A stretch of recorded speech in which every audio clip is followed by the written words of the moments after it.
The pre-season tests of Formula One are coming up and expectations are huge. From 26 to 2, the 8th of February, all 10 teams will be gathered in Bahrain to take their new cars to the track for the first time in 2025. But while fans are eagerly awaiting to see the machines in action, few know that there is a real game of chess going on behind the scenes. After all, what exactly can and cannot teams do during these crucial days? To better understand the rules and limits imposed by the FIA, we talked with experts and went into detail on this strategic period.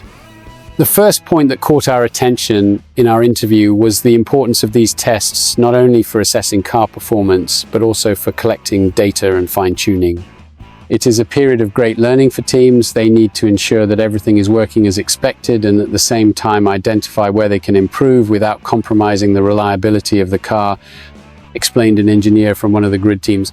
However, within this freedom for experimentation, there are some important limitations. According to the F1 sports regulations, pre-season tests fall under the so-called current car test, TCC. This means that although cars can go to the track without the pressure of an official race, they still need to follow a number of rules. One of the strictest is that the vehicles used in the tests must be 100% within the technical specifications of the season. In other words, nothing out of the regulation. Another interesting point addressed in the interview was the length of the tests. The maximum allowed is 3 consecutive days with 9 hours of track daily divided between morning and afternoon, explained one of the team leaders. The division of time is essential as each driver needs to make the most of his session to adapt to the new car and provide valuable feedback to the engineers. And of course, only one car can be used per team, which means teams need to decide wisely how to divide the time between their 2 drivers. One of the most controversial topics of the tests is the question of privacy. During the 3 days, all teams try to hide their innovations as much as possible to prevent rivals from copying their ideas. But there are strict rules about this. We can't just cover the whole car when it's in the garage or being transported, one of the technical heads of a grid team said.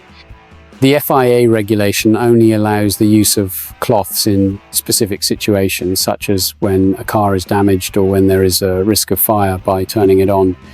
However, there are some loopholes. For example, teams can hide components that have not yet been officially assembled in the car, something that has become a common practice in recent years. Another curious detail is that there are no restrictions on the use of engines or specific parts during these tests. This gives teams room to test different configurations without worrying about future penalties. However, all parts must be approved and the cars must have passed crash tests before going to the track.